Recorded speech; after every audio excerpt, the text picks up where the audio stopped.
Bulletin में सबसे पहले बात करेंगे नेशनल डिजिटल कमीशन बिल आज शाम कौमी असम्बली में पेश किया जाएगा। वजीर ममलिकत बराए IT शज़ा फातमा ख्वाजा ने कहा है कि डिजिटल कमीशन के चेयरमैन वजीर आज़म और चारों वज़राए आला रुकन होंगे। PTA, नादरा, स्टेट बैंक और दीगर मुताल्लिका वजारतें और इदारे कमीशन का हिस्सा होंगे। नेशनल डिजिटल कमीशन के बाद पाकिस्तान डिजिटल अथॉरिटी बिल भी पेश किया जाएगा। PTA के जरिए नेशनल डिजिटाइजेशन का फ्रेमवर्क और मास्टर प्लान तैयार किया जाएगा। उम्मीद है कि इसके जरिए हर शहरी की यूनिफाइड डिजिटल आइडेंटिटी बनाई जाएगी। पाकिस्तान डिजिटल अथॉरिटी पॉलिसी के 3 बुनियादी सतून हैं: इकॉनमी, गवर्नेंस और सोसाइटी।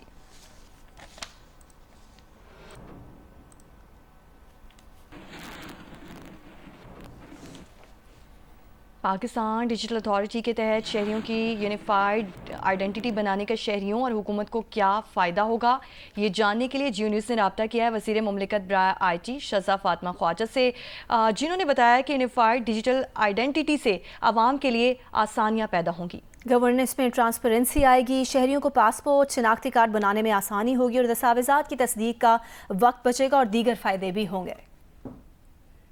मकसद ये है कि हमने इसके तहत जो एक पाकिस्तान डिजिटल अथॉरिटी बनाएंगे वो पाकिस्तान का डिजिटल मास्टर प्लान बनाएगी कि हमने आगे आने वाले वक्तों में किस तरह से डिजिटल पब्लिक इंफ्रास्ट्रक्चर क्रिएट करना है, जिसके तहत डेटा एक्सचेंज लेयर्स बनेंगी, ताकि तमाम, आप इसको ऐसे समझें कि तमाम जो शोबों में लोगों का डेटा होता है, जैसे मैं अभी एक एग्जांपल अगर आपको दूं, अगर हम आपकी हेल्थ आइडेंटिटी डिजिटाइज करते हैं तो आज अगर कोई शख्स जो है वो बेसिक हेल्थ यूनिट में जाता है और उसकी एक डायग्नोसिस होता है या उसको कोई दवाई दी जाती है, तो 10 साल बाद भी अगर वो शख्स लेट्स सपोज किसी हॉस्पिटल जाता है तो उसका हेल्थ डेटा जो है वो उस हॉस्पिटल को उसकी हिस्ट्री मौजूद होगी। उससे क्या होगा कि डायग्नोसिस बेहतर होगा, आपके पूरा सिस्टम जो है वो एफिशिएंट होगा। ये सिर्फ एक एग्जांपल है। आप इकोनॉमी को देख लें, हमारे टैक्स सिस्टम उससे बेहतर होंगे, रेवेन्यूज जनरेट होंगे। आप इमेजिन करें कि आपका स्टेट बैंक का डेटा, FBR का डेटा, एक्साइज डिपार्टमेंट का डेटा जब इंटरऑपरेबल होगा तो टैक्स एवेजन में बेहतरी आएगी, मगर इसके साथ साथ हमारे लिए गवर्नेंस बहुत बेहतर होगी।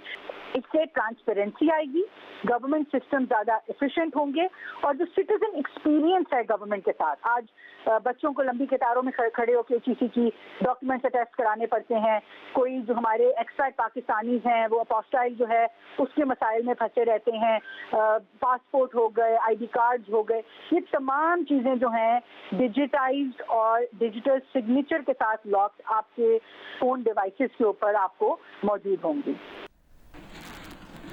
वज़ीर आला सिंध ने पोलियो केसेस में हालिया इजाफे का मलबा भी निगरान हुकूमत पर डाल दिया। कराची में पोलियो से बचाव की मुहिम के इफ्तिताह के बाद खिताब में कहा कि जब भी निगरान हुकूमत आती है उसके बाद पोलियो केसेस बढ़ जाते हैं। 2018 और 2024 का रिकॉर्ड यही बताता है। दोनों सालों में अचानक पोलियो केसेस में इजाफा हुआ। 3-4 साल में पोलियो केसेस तकरीबन ख़त्म हो जाते हैं, फिर निगरान हुकूमत के बाद बढ़ जाते हैं। निगरान हुकूमत की सारी तवज्जो शायद सिर्फ इलेक्शन पर ही मरकूज रहती है।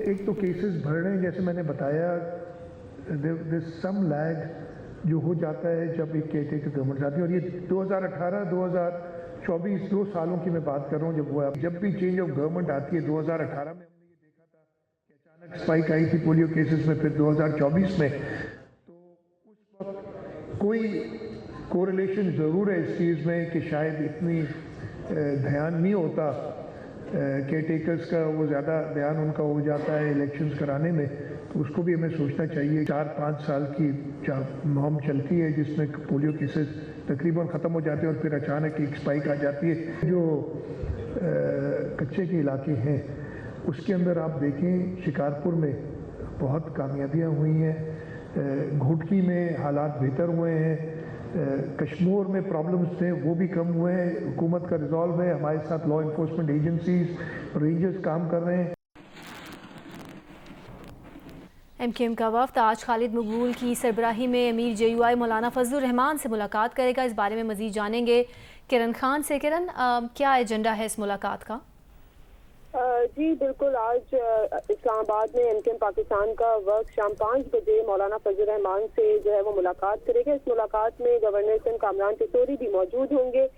मुलाकात में डॉक्टर खालिद मकबूल सिद्दीकी और डॉक्टर फारूक सत्तार भी होंगे, और जिसमें मदारिस रजिस्ट्रेशन के हवाले से जो मामला चल रहे हैं उस पर भी बातचीत की जाएगी। और इस मौके पर MKM की जानिब से बल्दियाती हुकूमतों के हवाले से जो मुजव्वज़ा आईनी तरमीमी बिल मुद्दा है उस पर भी मौलाना फजल रहमान से बातचीत की जाएगी और दोनों इशूज पे कोशिश की जाएगी एमकेएम की जानिब से कि मौलाना फजल रहमान को कायल किया जाए और मदारिस रजिस्ट्रेशन का जो मामला है उस पर भी तफसीली बातचीत की जाए और उनके जो तहफ़्फ़ुज़ात हैं उसे सुनकर आगे पहुँचाया जाए। जी ठीक है किरण, बहुत शुक्रिया तफसील देने के लिए।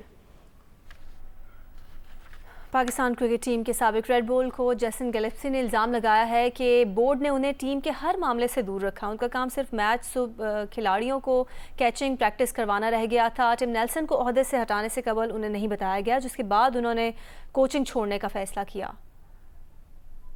पाकिस्तान रेड बॉल टीम के साबिक हेड कोच जैसन गिलेस्पी ने कोचिंग से मुस्ताफी होने की वजूहात बताते हुए कहा कि high performance coach Tim Nelson को ओहदे से हटाने के मामले पर उन्हें बेखबर रखा गया, जिसके बाद वो सोचने पर मजबूर हुए कि उन्हें कोचिंग जारी रखनी चाहिए या नहीं। उन्होंने कहा कि उनका काम खिलाड़ियों को मैच की सुबह कैचिंग प्रैक्टिस करवाना रह गया था। मैच में कौन से 11 खिलाड़ियों ने खेलना है उन्हें ये भी नहीं बताया जाता था। सिलेक्शन कमेटी से मुतालिक बात करते हुए गिलेस्पी ने बताया कि इंग्लैंड के खिलाफ पहले मैच के बाद ग्रुप पर एक टेक्स्ट मैसेज से नई सिलेक्शन कमेटी की खबर मिली।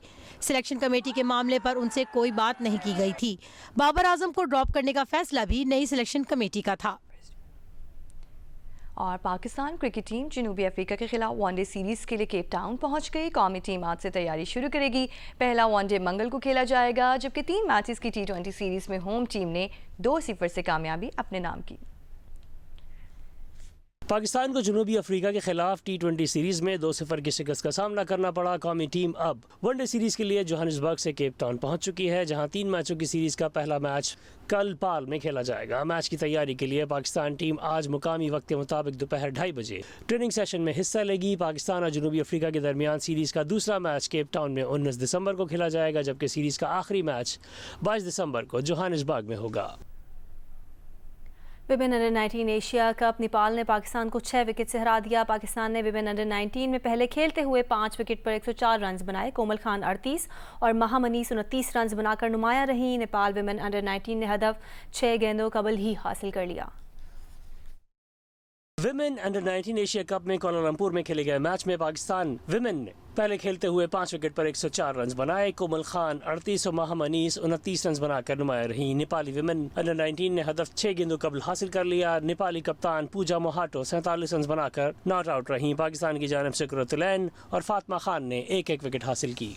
एमकेएम के ख्वाजा इजहार ने जाली रो मिसाइल केस में सिंध हाई कोर्ट के फैसले के खिलाफ सुप्रीम कोर्ट में अपील दायर कर दी है। अपील की समाअत के दौरान रजिस्ट्रार एडवोकेट जनरल ने जवाब जमा करवाने के लिए मजीद मोहलत मांग ली है। जस्टिस इरफान सादत ने कहा कि 30 दिन का काम में आपने 2.5 साल लगा दिए हैं। समाअत के बाद ख्वाजा इजहार ने बताया कि ताकतवर सूबाई वजीर ने पहले ही बताया था कि हाई कोर्ट में डोमिसाइल केस का फैसला हमारे खिलाफ आएगा। मुझे सिंध हुकूमत के ताकतवर वजीर ने कहा था कि तुम हाई कोर्ट में सर टकरा के पूरे हो जाओगे, तुम्हारे हक में फैसला नहीं आएगा। हमने मैनेज किया हुआ है। एक ताकतवर वजीर ने मुझे कहा था कि कुछ नहीं होगा तुम्हारे हाई कोर्ट में, और ऐसे ही हुआ, नहीं हुआ। लेकिन अब हम सुप्रीम कोर्ट आ गए, लेकिन हुकूमत की तरफ से तो ताखीरी हरबे इस्तेमाल हो रहे हैं। आज भी हुकूमत की तरफ से एडवोकेट जनरल के नुमाइंदे ने कहा जी हमें एक और डेट चाहिए। क्यों चाहिए भाई डेट? 2 साल से तो तुम्हें डेटें मिल रही हैं, अब क्यों चाहिए? अब ऐसा क्या कर लोगे तुम? ऐसा कौन सा सुकरात या बुकरात को लेकर आओगे जो तुम्हारे लिए जवाब लिखेगा? सेमिनार से खिताब में वज़ीर ममलिकत बराए IT शज़ा फातिमा ख्वाजा ने कहा है कि हुकूमत पेशरफ्त कर रही है। अगले साल इंटरनेट की स्पीड तेज़ हो जाएगी। हुकूमत की सैटेलाइट इंटरनेट पर भी बातचीत चल रही है। कौम को जल्द खुशखबरी देंगे। अगले साल के अंदर इंशाल्लाह बहुत सी ऐसी पेशरफ्त होने वाली है जिससे पाकिस्तान में ना सिर्फ इंटरनेट की स्पीड बेहतर होगी, मगर ओवरऑल जो टेक्नोलॉजी की रिलेटेड इंडस्ट्री है, चाहे वो टेलीकॉम इंडस्ट्री है, IT इंडस्ट्री है, उसकी भी हेल्थ के ऊपर सिग्निफिकेंट काम किया जाएगा। सिमिलरली जो सैटेलाइट इंटरनेट प्रोवाइडर्स हैं उनसे हमारी बात बहुत एडवांस स्टेजेस में है। उसमें भी हमें उम्मीद है कि हम बहुत जल्द आपको खुशखबरी सुनाएंगे।